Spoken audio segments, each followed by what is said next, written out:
In this video, I am going to look into the new tariffs imposed by the Trump government and also tariffs used against the US by other governments as well, because I think this is going to change the landscape significantly, and I'm going to review the effect of this on some of our favorite products and manufacturers. And at the end of the day, you may decide to switch brands because of these tariffs, but on the other hand, they are not as devastating, not always as devastating as they initially sound. Notice that almost on every front, the US, this column is what we are charging the other countries. We are charging about half as much as what they charge us. So they charge way more than we are charging.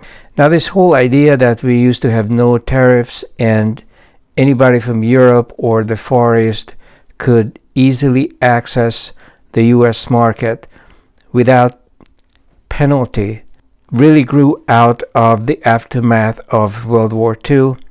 The US bombed into powder much of Europe and the Far East, and the countries in those areas did not have much of any economy left after World War II. So this was part of a rebuilding program to loan them money, let them build factories and sell to the US, and thereby rebuild their economies and societies. So this had a place in the 50s, in the 40s, in the 60s even. But from the 70s on, it just became more and more of a one-sided deal, a one-sided business. And as of the new century, the situation has become so bad that in foreign countries, for example in China, people are working for a quarter as much as an American worker. So how could an American worker compete with wages like that? Not to mention that most of these countries do not even have much of any environmental protection. To their credit, the Europeans and the Canadians have something. The Japanese have very little, if any, concern about the environment, and the Chinese have absolutely none whatsoever. This is not a trade war initiated by the US. This is a gradual correction. In fact, if I was doing this, I would have said, why don't we just mirror every country? If they charge our 67%, then we can charge them the same, and the same way with all of these other countries. But I think that what the Trump government is trying to do is they don't want to suddenly increase the rates from 0 to 67 in the case of China, because that would really hit us hard, because we are used to cheap products from foreign countries.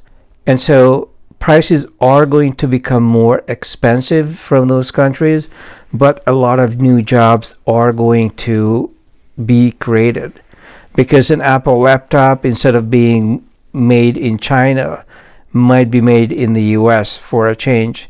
And so yes, prices might go up a little, at least for a time, but there are a lot of well-paying jobs that are going to be created in the US. So on the long run, maybe 2 years from now, they will say, okay, now we have plenty of local manufacturing. We are going to charge you the same money you are charging us. In any case, how does this affect us? Interestingly enough, the tariffs on UK goods are 10%. And that's one of the situations where the US is charging about the same money as the UK. So there isn't really any discrepancy. Some of our favorite products from Britain, the Brompton bicycle, the moultonbikes, are not really going to be all that affected. I mean, paying $2,200 instead of $2,000 is not the end of the world, or $4,400 instead of a $4,000 moultonbike. Yeah, it's a difference, but it's really not that significant. And these are really connoisseur luxury goods that are going to last a lifetime if you take care of them. What would be affected would be stuff coming in from the Far East. The birdie bikes are made and assembled in Taiwan. The EU has already tried to protect their market by requiring Riese und Müller to assemble those bikes in Europe. So in Europe you can buy German assembled birdies, but not in the US. The US, we are getting them from Taiwan. And a third of an increase of the price is going to be felt. This is an interesting webpage because this is showing you the price differences between US and Canada. I understand Canadian dollars do not exchange to the US 1-to-1, but the price difference is not this big. This is because the Canadians have already been charging them plenty of a tariff to send stuff in from Taiwan. And I bet that very soon the US price is going to be very close to the Canadian. So instead of $2,400 for the Birdie City, it's probably going to be about, maybe not $3,200, but $3,000 or so. Birdie Touring, still with the skinny tire, it could be better, a little bit over $3,000. Birdie GT, this is probably one of my favorites after the roll-off. It does not have a roll-off, but it has the big fat tires, front and rear suspension, hydraulic brakes, all the good stuff. That's going to be approaching $4,000 at this point. Still not that much more than getting a Brompton G-Line. The Birdie Speed, a very nice bike. This is going to be over $4,000. Sorry. But if you take care of it, it's going to last for the rest of your life. Unfortunately, Canada is also affected. 25% tariffs are quite substantial. What we are buying from them, what I recommend from them for the most part, is the electric gear and kits. I am on ebikes.ca, and I'm putting a link below to all of this stuff if you want to check it out. This hub is actually made in China. This is a Crystallite. It's an incredibly well made and tough hub. I have overclocked it 50% and it takes it without any problems whatsoever. Then there is this controller. This is actually Canadian made. The smaller pieces and this computer, this is probably Chinese made. Probably the rim as well. So some of it is Chinese made, which would cause for a tariff to be implemented. But when you order them, they ship it from Canada. So you're going to be paying the 25% Canadian tariffs on these items. So say I spent $1,200 on my kit in 2017. In today's prices, that would be $1,400. You add 25% on top of it, you're going to be approaching $1,800. The funny thing is, if you buy a basic Brompton and put this kit on it, you're still going to be price competitive with the electric Brompton, especially since even those prices are going to go up slightly. You are going to get a far better kit for still less money. So I don't think the danger is as big as people feel. Everywhere on this channel, I push for quality because I think that only the rich can afford to buy cheap. You buy something cheap, it falls apart, you throw it away, you have to buy it again. The only way you can save money is really to buy the very best.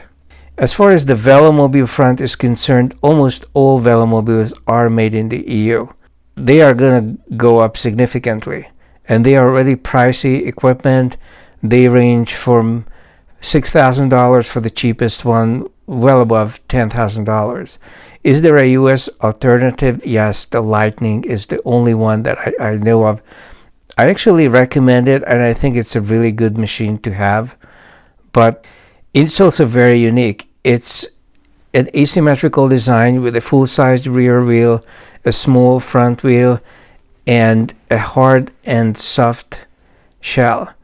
The soft shell is very easy to fold up into a tiny size, so you can actually bring this into an elevator piece by piece and store it inside an apartment. There aren't many Velomobiles that can say that. Unfortunately, a price for something like this is going to start at $10,000. This is handmade in the US. There are some European Velomobiles that will cost no more than this, even after the tariffs have been implemented. So this is just, it's a really nice bike, but it's really expensive as well. Want something cheaper? There is this ridiculous low-cost Velomobile they have made, where your legs are sticking out in the front. Supposedly, according to the company, the speeds attained in this way are going to be comparable to the average Velo out there. That means 30 miles an hour on the flats and 60 miles an hour on the downhills. This is kind of hard to believe, but maybe it is true. This is a video they shot of this new creation where your legs are sticking out. Frankly, I'd rather pay the tariff and get something nice. This is ridiculous. But it moves pretty well, that's true. It just looks funny. I would not want to appear riding something like this anywhere in public with my legs sticking out and sitting in this potato. It's based on a recumbent they make, but not as good as the original. The original was a really good one, and it still is. I'm putting a link below for this one.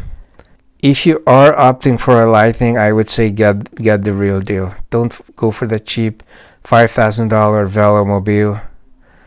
Although this is $10,000, you could probably fabricate something to cover your legs, so you would not look so ridiculous. And this company needs a new website for sure. So yes, everything is going to be expensive, but who knows, maybe there will be more Velos built in the US, maybe electric kits as well. We really could use a company that makes kits like the people at Green are making, but we just don't have anybody. There have been attempts, but their kits are not as user-friendly and not nearly as reliable. But there have been attempts, no question about it. And I think that a couple of years down the road, we might just, once we start making things back here in the US, we might just start mirroring their tariffs. And look at how much they are charging us. Japanese, 46%. Taiwan, 2/3 of the price of everything you sell them, you have to pay in the form of a tariff. Same thing in China. Even the Japanese can get away with the close to 50%. I mean, this is amazing. These are major trading partners. So this adjustment has been long overdue.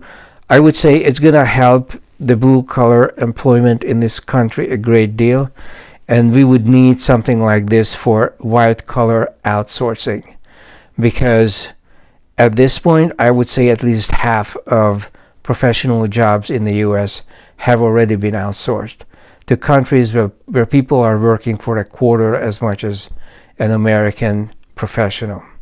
Okay, this is it on this topic. I think Brompton's US sales are not going to be very affected, but their Asian game needs a serious upgrade. And here's the biggest problem for Brompton, namely that their biggest markets are in the EU and in the Far East, not so much in the US. And they are building a new factory to make everything in England. Not a good idea. They should have built one in the EU, built another smaller plant somewhere inside China so that they could not be tariffed out of the market.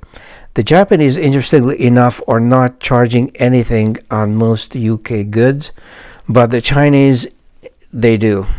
They charge a lot on everybody. They are really protective, and that's going to be affecting Brompton's further development.